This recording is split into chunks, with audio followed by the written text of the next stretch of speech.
네, 오늘 화요일입니다. 오늘도 주님의 은혜가 가득하며 승리하는 우리 믿음의 백성들 되시기를 축복합니다. 잠시 기도하겠습니다. 하나님, 오늘도 주님의 은혜 가운데 살아가며 이 코로나 위기 가운데 우리를 지켜보아여 주옵소서. 인도하여 주실 것을 믿사오며 거룩하신 예수님의 이름으로 기도합니다. 아멘.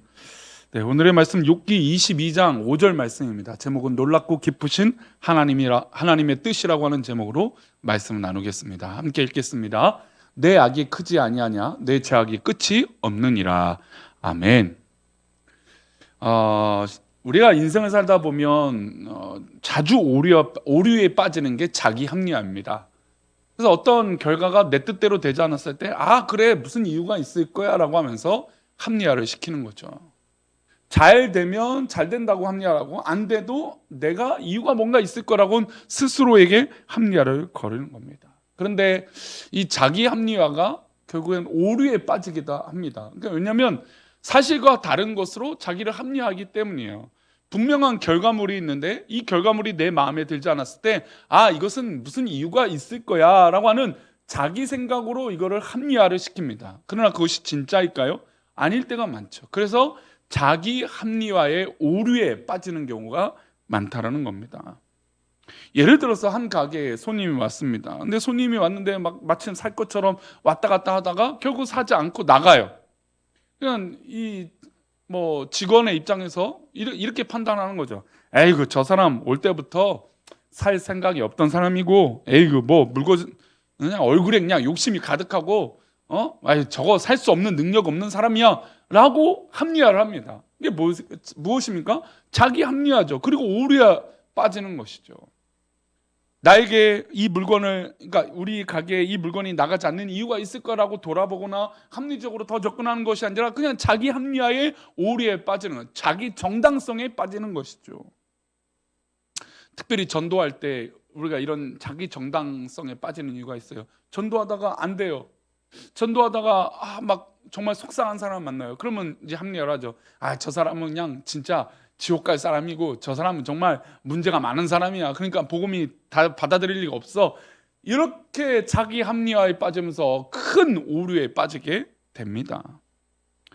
오늘 등장하는 22장의 엘리바스가 마치 그런 사람이에요.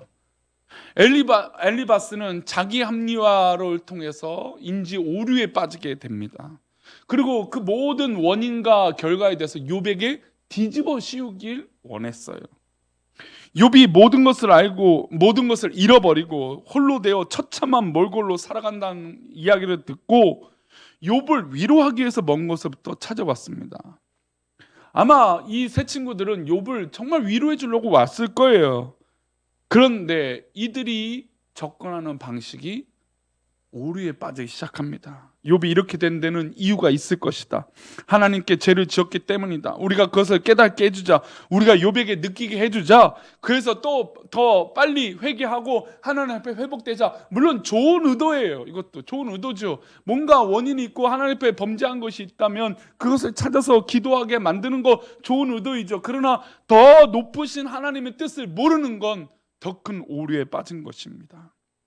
욥이 하나님께 회개하고 하나님이 욥의 회개를 받으시면 욥이 이전보다 더 크게 축복할 것이다. 이런 기대로 합리화에 빠진 것입니다. 엘리바스, 빌다, 소발이 돌아가면서 욥에게 이런 취지로 얘기했습니다. 첫 번째, 두 번째 얘기했습니다. 이제 세 번째로 또 엘리바스가 이 얘기해요. 처음에는 설득하는 어조로 말했습니다. 잘 생각해봐. 너에게 죄가 있지 않아? 너는 모른다 할지라도 잘 생각해보면 하나님 앞에 잘못한 것이 있을 거야. 깨달아야 돼. 생각해봐 라고 얘기했습니다.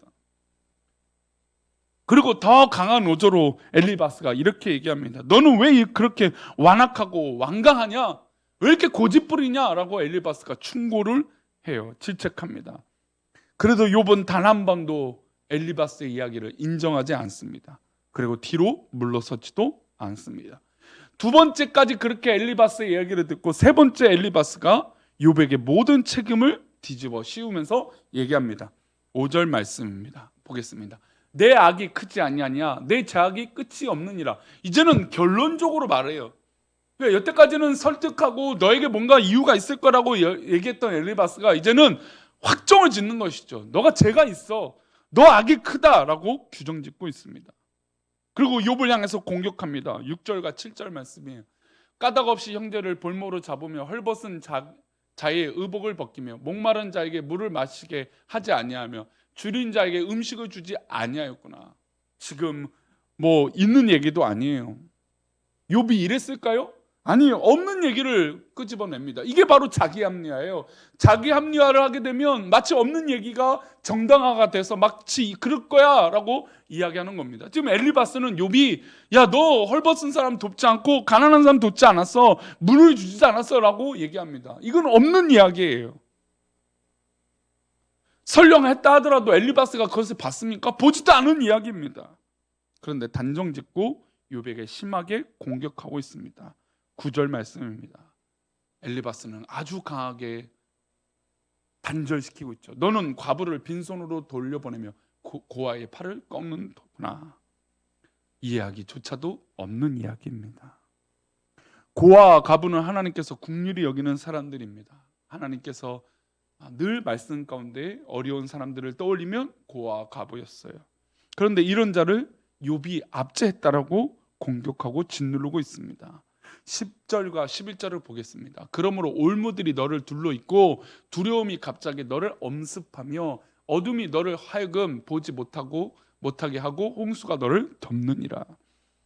엘리바스는 현실과 이상에 극복할 수 없는 괴리를 욥에게 뒤집어 씌우고 있습니다. 왜 이렇게 하는 것일까요? 자신의 편하라고 하는 거예요. 왜요? 이유가 없잖아요. 지금 뭐 알 수 없잖아요. 그러니까 엘리바스가 알고 있던 것들을 다 설명하기 위해서 없는 말을 만드는 자기 합리화의 오류에 빠진 것입니다.